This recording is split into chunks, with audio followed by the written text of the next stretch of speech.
बाकी हमारे जो कांग्रेस पार्टी के जो जिम्मेदार लोग हैं उनसे मैं अपील भी कर रहा हूँ आपके माध्यम से, वो भी अपने घरों से निकलें, आए और जनता के बीच जाके जोग दे सकें, तन मन धन, वो जो सहयोग बने, ऐसे वक्त में हमें सहयोग करना हमारी नैतिक जिम्मेदारी है।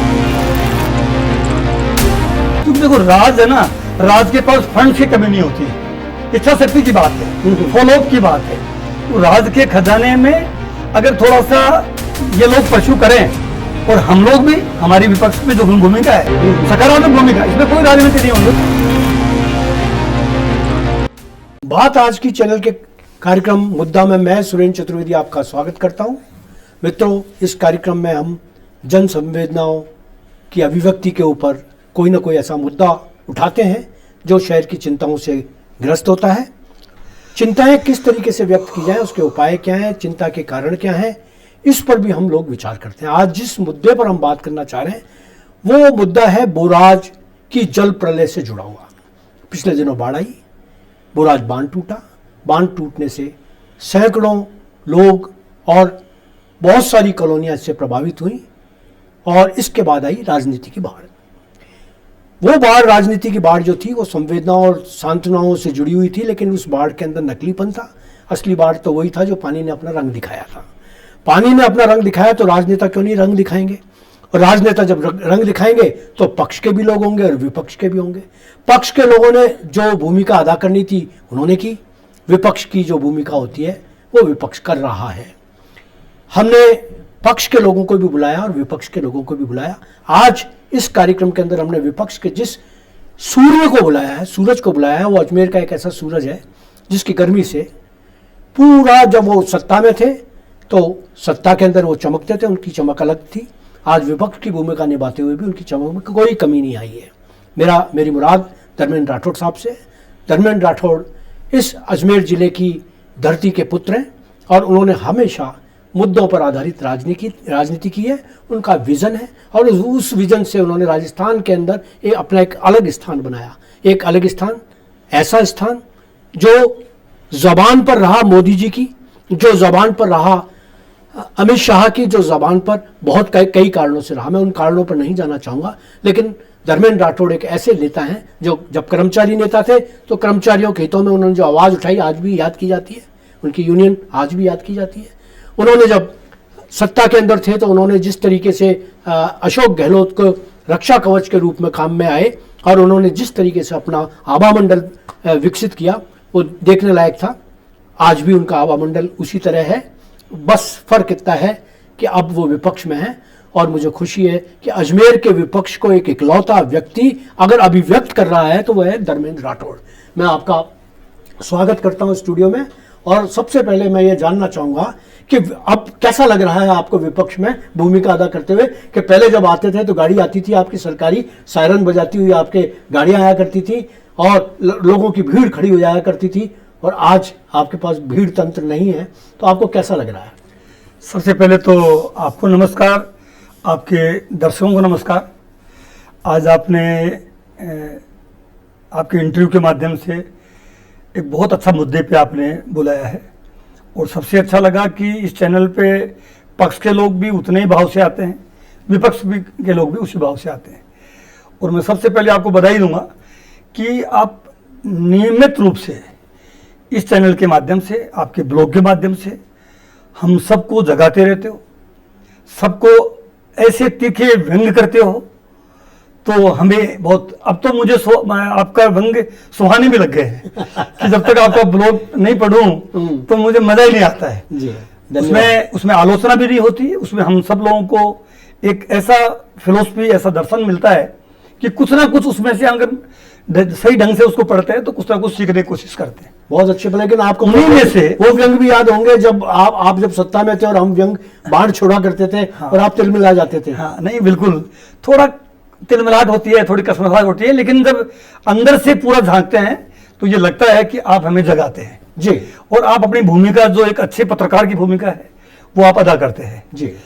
तो और मैं ये मानता हूं कि आप जैसा आदमी ही, चाहे वो सत्ता पक्ष का आदमी हो चाहे विपक्ष का आदमी हो, ये होना भी चाहिए कि चाटुकारिता करना एक काम है, लेकिन आप निष्पक्ष रूप से, निर्भीकता से मजबूती के साथ में, अब बिना कोई खोप के कि ये सत्ता में है कि ये पावरफुल है, आप जिस बेबाकी से अपनी बात कहते हैं वो आपकी एक अलग पहचान पत्रकारिता के रूप में की है उसने। बहुत बहुत शुक्रिया। अब मेरे सवाल का जवाब दीजिए। अब मैं जब शुरू हुआ आज अब क्यों मैं यहाँ शुरू आपके उसी व्यंग्य से मेरी बात शुरू करता हूँ जी।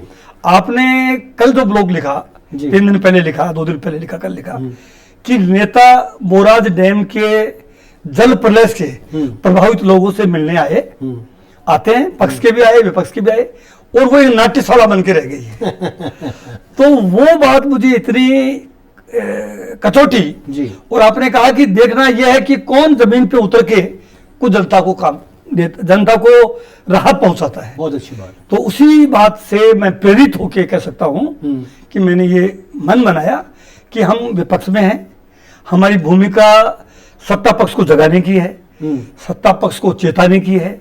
हम जब रहते हैं तो प्रशासन से भी हम आग्रह करते हैं, प्रशासन भी दबाव में रहता है, और ये पक्ष और विपक्ष अपनी अपनी भूमिका में अगर ईमानदारी से दोनों पक्ष अपनी भूमिका अदा करते हैं तो उससे जनता को लाभ मिलता है। निश्चित रूप से, बिल्कुल आप सही फरमा रहे हैं कि अब अगर आपने विपक्ष की भूमिका, मैं माफी चाहता हूं कि अजमेर के अंदर जो विपक्षी दल हैं उनकी भूमिका और जो विपक्षी नेता है उनकी भूमिका बिल्कुल इस तरीके की नहीं, किसी भी मुद्दे पर बोला उन्होंने अपनी भूमिका अदा नहीं की। आप देखिए कि चाहे 7 वंडर आज तोड़े जा रहे हैं, आना सागर के साथ में जो व्यवहार किया गया, दुर्व्यवहार किया गया, उस पर विपक्ष की भूमिका जो होनी चाहिए थी उस समय नहीं हुई है। वो विपक्ष उस समय सो रहा था, और आज भी विपक्ष सो रहा है।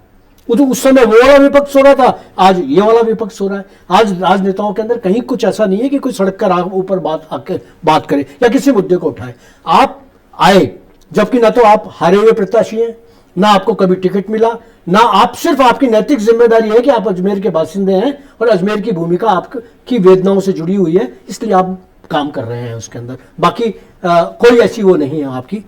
तो आपने क्या सोचकर ये इस तरीके से किया, भूमिका को जिस तरीके से बाढ़ आई, बाढ़ के बाद में आप गए, फिर आप अशोक गहलोत को लेकर, इसके पीछे थोड़ा सा आप वो बताइएगा। चतुर्वेदी साहब, आप बहुत सीनियर आदमी हैं। जिम्मेदारी किसकी, समझे उसकी।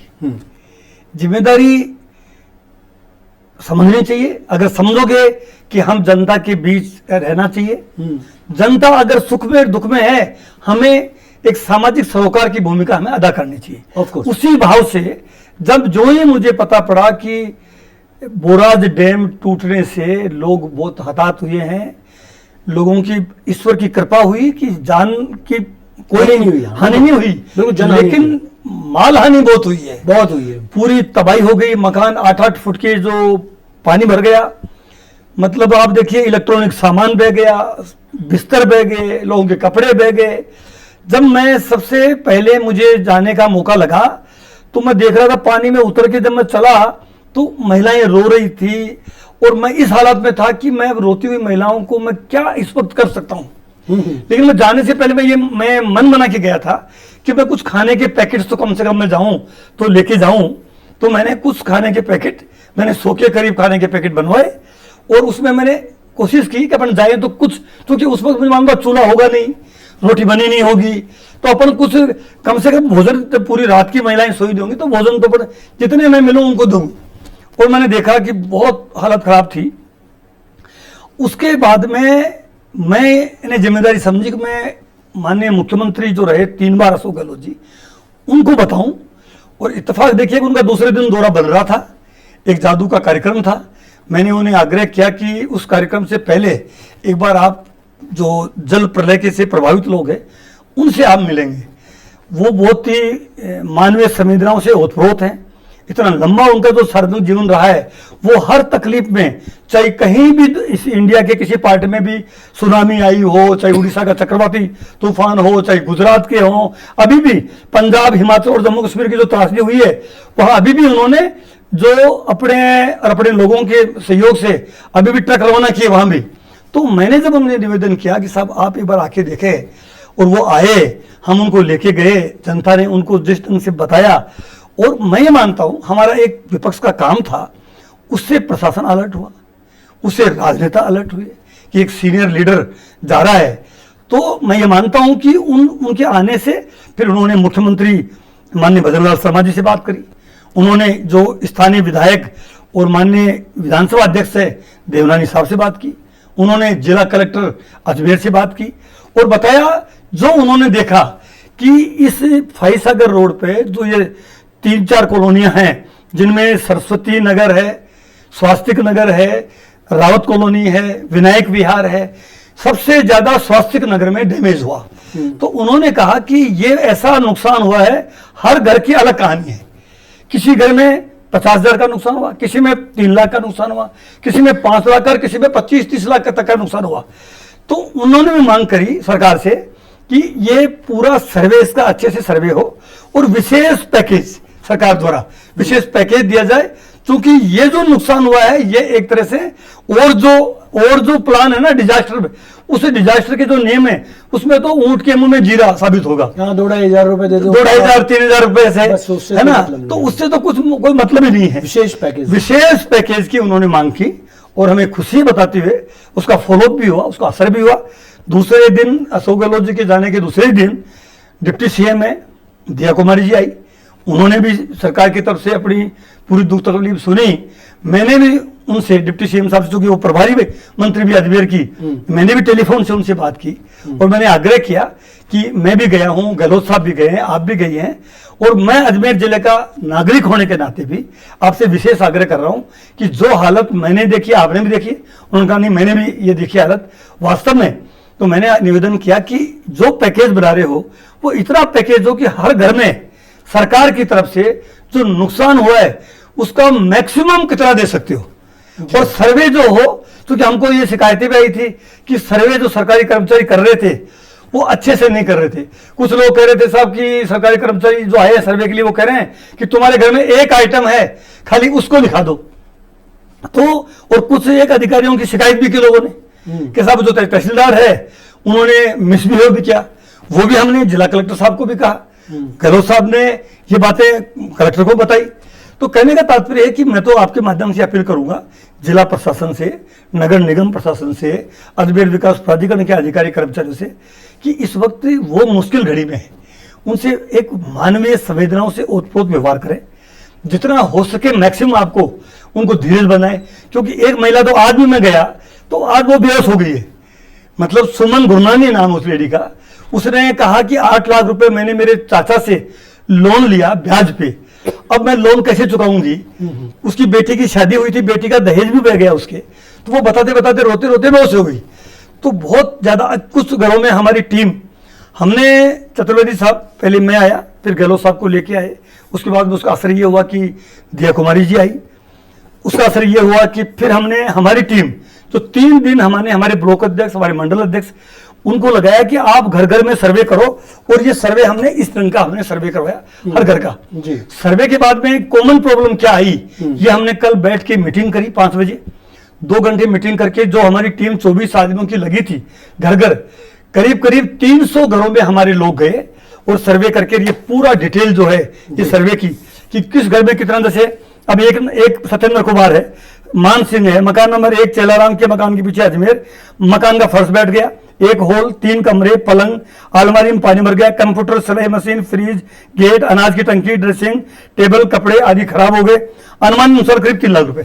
ऐसे हमने 300 के 300 घरों के लगभग कितना आपने इसका अगर टोटल जोड़ा जाए आपका इसका तो लगभग कितना था? हर घर में करीब लाख रुपए का अगर एवरेज, हाँ, ऊपर नीचे 5 मतलब एवरेज मैं समझता हूँ 1.5 लाख का तो हर घर में जी नुकसान है एवरेज। और कितने मकानों में है, कितने घरों में? करीब करीब ये मानिए आप सब 280 घर, 300 समझिए, 300 मान लीजिए। तो आप 300 के में 3 करोड़ रुपए तो कम से कम होने चाहिए हाँ, कम से कम है ना, कम से कम 3 करोड़ रुपए होने चाहिए। और विशेष लोगों के लिए जितने ज्यादा है उनको ज्यादा, कम उसको अनुपात में बांट लो कि नुकसान के हिसाब से अनुपातिक रूप से उनको उतना ही उसको मिल जाए। तो ये जब हमने सर्वे किया तो फिर हमने तय किया कि भाई चतुर्वेदी साहब ने ये लिखा है कि ये नाट्यशाला बन के नहीं रह जाए, नेताओं की जिम्मेदारी भी है कि वो कुछ करें। तो हम विपक्ष में हम शुरू करते हैं, चैरिटी बिगिंस होम, हम खुद शुरू नहीं करेंगे। और मुझे बताते खुशी है कि वो आपका जो ब्लॉग पढ़ के ही मेरे मन में ये भाव आया कि क्यों नहीं हम शुरू करें बात सही भी है। और हम शुरू करेंगे तो और दानदाता भी आएंगे और पक्ष के लोग भी, कुछ लोग आएंगे मदद करने। नहीं, आप ऐसा नहीं सोचते कि जैसे आपके कांग्रेस के जो जिम्मेदार लोग हैं, संपन्न लोग भी हैं, हाँ। है ना, वो सारे लोग मिलकर उनकी भी एक लिस्ट बनाए, जैसे ये लिस्ट बनाई है उनकी एक लिस्ट बनाई जाए, और जैसे हमारे विधानसभा अध्यक्ष ने अपनी 1 महीने की तनख्वाह दी, उस तरीके से आप भी कहीं कुछ लोगों से, अपने मित्रों से करके आर्थिक मदद दें। देंगे, दे रहे हैं, वो तो दे रहे हैं। बिल्कुल, आप जो काम कर रहे हैं वो निश्चित रूप से बहुत बड़ी बात है कि आपके सप्लाई कर रहे हैं सब लोगों को, और आप घर घर जाकर लोगों के घर पे बैठ रहे हैं, उनके दुख दर्द सुन रहे हैं, ये अच्छी बात है। और एक विपक्ष के राजनेता के लिए तो ये भविष्य की भी स्थितियां बना रहे हैं आप अपनी, कि आप क्या अच्छा कर रहे हैं। और आपने जो टीम बनाई है, तो क्या आप ये सोचते हैं कि इसके लिए आर्थिक अनुदान के लिए, क्योंकि आप सत्ता में नहीं है, आज सत्ता में होते तो मेरे ख्याल से ये 3 करोड़ रुपए का अरेंजमेंट तो अकेला आप ही कर देते, किसी से कह देते वो 3 करोड़ तो वही कर देता, है ना। आप उस समय वो भी जरूरत था आपका। आज आप विपक्ष की भूमिका निभा रहे हैं, तो कम से कम इस तरीके से तो कर सकते हैं। हमारी ये कोशिश है, हमने आज जो शुरू इसीलिए किया कि हमारे कुछ लोग, चूंकि हम ये मान लो कि ये जो किट दिया आपने, जिसमें 20 किलो आटा दे रहे हैं, जिसमें हम 5 किलो चावल दे रहे हैं, 2 किलो तेल दे रहे हैं, 2 किलो चीनी, 1 किलो दाल, मसाले पूरे, और उसके अलावा हम चाय 250 ग्राम चाय, कपड़े जिनके कपड़े नहीं हैं, कपड़े हैं, बच्चों के स्कूल है, बैग्स हैं, ज्योमेट्री बॉक्स है, और कुछ घर ऐसे हैं जिनके सब कुछ मतलब उनका घर से बह गया। जैसे आपके चैनल के संजय गर्ग साहब हैं, उनके मैं घर गया तो उनका घर में जब देखा उनकी गाड़ी पूरी सीज है, उनके घर के फ्रीज में उन्होंने, उनकी वाइफ ने, उन्होंने मुझे फ्रीज दिखाया, उनका कूलर दिखाया, यानी उनके घर में एक कमरे में तो आज भी बेड में पानी भरा हुआ है। अब उनके घर पे आज तक मैंने पूछा उनसे कि कोई सहायता अभी तक हुई है, कोई सहायता नहीं हुई। तो अब उनके इतना नुकसान हुआ हो, गाड़ी का उनका जो इंजन ही सीज हो गया, वो गाड़ी चलने लायक गाड़ी नहीं बनी, क्योंकि पूरा काला भरा हुआ था। तो ऐसे कितने लोग हैं ये मानिए। तो मैंने जो बात कही आपको, शुरुआत की हमने, कई घरों में खाना नहीं बन रहा, तो सूखा राशन हमने ये देना स्टार्ट किया। एक साबुन नहाने का, एक साबुन धोने का सर्फ है, और कुछ ऐसे लोग जो गर्ग साहब जैसे लोग हैं जिनके बिस्तर खराब हो गए, बिस्तर है नहीं, जो डिमांड किया हमने, तो हम उनको एक घर में 2 गद्दे, 2 हम कंबल और 2 तकिया, ताकि एक घर में ऐसे जो डिमांड कर रहे हैं, ऐसा नहीं हम उनको सबको दे रहे हैं, जो डिमांड कर रहे हैं उनको वो भी दे रहे हैं। तो हमसे जो बना खाद्य सामग्री सूखी, बच्चों के लिए कपड़े, आदमियों के लिए कपड़े। आप अपने कांग्रेसियों से अपील कीजिएगा कि आपके इस अभियान के अंदर वो आपके साथ में शिरकत करें, और हम ये अपील कर रहे हैं और बेहतर करें। आपके माध्यम से अपील भी कर रहे हैं कि अब जिनके ऐसा नुकसान हो गया, इलेक्ट्रॉनिक सामान कोई हो गया, ये तो हमारा हो गया राशन संबंधी, कुछ कपड़े संबंधी, कुछ हमने दैनिक रोजमर्रा की बच्चों की, जैसे स्कूल की फीस है, स्कूल की ड्रेस का भी, जिन स्कूल में बच्चे पढ़ रहे हैं उसी स्कूल की ड्रेस हम दे सकते हैं। ये सब तो हम करेंगे। बाकी हमारे जो कांग्रेस पार्टी के जो जिम्मेदार लोग हैं, उनसे मैं अपील भी कर रहा हूं आपके माध्यम से, वो भी अपने घरों से निकलें, आए और जनता के बीच जाके जोग दे सकें, तन मन धन, जो सहयोग बने। ऐसे वक्त में हमें सहयोग करना हमारी नैतिक जिम्मेदारी है। नहीं, बहुत अच्छी बात कर रहे हैं। अब जब आप विपक्ष में रहकर ऐसी बातें कर रहे हैं, तो आपकी क्या उम्मीद है कि जो लोग सत्तारूढ़ पार्टी के अंदर बैठे हुए हैं, वो पार्टियां क्या करें, उनके पार्टी के राजनेता क्या करें, पार्टी के पदाधिकारी हैं वो क्या करें, कार्यकर्ता क्या करें, उनसे भी तो लोगों की उम्मीद होगी। मैं गया, मैं अभी सुबह 11 बजे से लेके और 3 बजे तक वहां बैठा 4 घंटे। लोगों की सबकी उम्मीद है कि राजनेता तमाम पक्ष के हों चाहे विपक्ष के हों, नेचुरली उम्मीद करते हैं। तो मैं तो आपके माध्यम से जो देवरानी साहब से अपील करूंगा, मैं राजस्थान सरकार के मुख्यमंत्री जी से भी अपील करूंगा, मैं केंद्र में मंत्री भागीरथ चौधरी साहब, उनको भी, उनसे भी अपील करूंगा, मैं यहाँ की मेयर हैं उनसे भी अपील करूंगा, सुरेश रावत साहब पुष्कर से एमएलए हैं, कैबिनेट मंत्री, उनसे अपील भी करूंगा। यानी जो मदद सरकार के माध्यम से हो सकती है, मैक्सिमम विशेष पैकेज में आप सब लोग मिलके इस वक्त बोराज डैम से प्रभावित लोगों को आप मैक्सिमम आप मदद करावें। क्योंकि देखो राज है ना, राज के पास फंड की कमी नहीं होती है, इच्छा शक्ति की बात है, फॉलोअप की बात है। क्योंकि राज के खजाने में अगर थोड़ा सा ये लोग परस्यू करें, और हम लोग भी, हमारी विपक्ष में जो भूमिका है सकारात्मक भूमिका, इसमें कोई राजनीति नहीं होनी चाहिए। मैं ये आपकी, ये देखो आप इतनी देर से मैं इंटरव्यू दे रहा हूं आपका, और मैं ये बात महसूस कर रहा हूं कि आपने जो सत्ता के जिम्मेदार लोग हैं, चाहे वो व्यवस्था से जुड़े हो, चाहे वो राजनीति से जुड़े हो, चाहे और लोग हो, आपने एक शब्द किसी के विरुद्ध नहीं बोला। सिर्फ आपसे आप उम्मीद बता रहे हैं कि भाई जनता की भी उम्मीद है, हमारी भी उम्मीद है, हम अगर सत्ता में होते तो शायद हम कर चुके होते जो हमारी उम्मीदें हैं, हम पूरी कर रहे होते। आपने एक भी शब्द किसी राजनेता के लिए नहीं बोला, किसी पार्टी के लिए नहीं बोला, और ना अपनी पार्टी के लिए बोला। लेकिन आप ये तो जानते हैं कि सब आपके यहाँ जिन्होंने भी चुनाव भी लड़े, चुनाव जीते भी, उनकी भूमिका आपसे बेहतर अब होनी चाहिए। जी बिल्कुल होनी चाहिए। हाँ। मैं तो कह रहा हूं कि हम सबको मिलके, जी, इसमें तो कोई पार्टी भी आगे नहीं आनी चाहिए। जितने भी हमारी कांग्रेस पार्टी के जो जिम्मेदार लोग हैं, ये बहुत अच्छी बात उन सबसे भी मैं अपील आपके माध्यम से कर रहा हूं कि हम लोग जो, अच्छा ऐसा कोई आदमी नहीं है जो 1,50,000 की मदद नहीं कर सकता है। जी, अगर हम सब 10 आदमी, हम कांग्रेस के लोग भी, हम थोड़ी थोड़ी मदद भी करें तो बहुत बड़ा सारा हो सकता है। क्योंकि आज आप कांग्रेस की नहीं, मैं तो कहता हूं भारतीय जनता पार्टी हाँ, का हाँ, वो भी अगर इस तरीके से संपन्न है और वो करते हैं तो एक अच्छा खासा बजट वहां जा सकता है, और सरकार की बजट को भी उन लोगों को बहुत ज्यादा मदद मिल सकती है निश्चित रूप से। ये, और आप अगर चाहें तो मतलब जिला कलेक्टर जो महोदय हैं वो एक ऐसा फंड बना दें कि उस फंड के अंदर जो भी जमा कराना चाहें तो आप ये भी कर सकते हैं, डायरेक्ट ना दें, और कोई संस्था तो है नहीं जिसके अंदर पैसा दे दिया जाएगा, कोई चेक काट देगा, तो अच्छा है, बेहतर है। और मैं जनता से अपील कर रहा हूँ, आप भी अपील करें कि कोई भी जो आर्थिक सहायता देना चाहता है वो अपना जिला कलेक्टर के यहाँ अपने पैसे, अपना चेक वहाँ जमा कराएं। और मैं कलेक्टर साहब से आग्रह करूंगा कि वो कोई इस तरीके का एक फंड डेवलप कर लें जिसके अंदर सारी आई हुई जो इनकम हो, जो भी आप ले रहे हैं दान, वो आए और उसका सही उपयोग हो सके, उसका हिसाब रखा जा सके। मैंने कल जिला कलेक्टर साहब से बात करी जी, कि इस विषय में ही मैंने उनसे बात करी। अभी मैं आपके यहाँ लेट आने का कारण भी था कि मैं संभागीय आयुक्त साहब के पास भी ये मैं उनको बता के भी आया हूँ कि सर्वे इस ढंग का हो, वास्तविक, क्योंकि हमने सर्वे कर लिया है तो हमारे पास हमारे सर्वे है, सरकार सर्वे जो कर रही है उसमें भी हम नजर रखे हुए हैं। हम ये चाहेंगे सरकार की तौर से त्वरित मदद हो, हम ये चाहेंगे हम लोग भी, क्योंकि अब मैं बातें करता खाली आपके चैनल पे आके कि मदद करनी चाहिए, मैं नहीं करूं, इसलिए सबसे पहले मैंने खुद ने स्टार्ट किया है।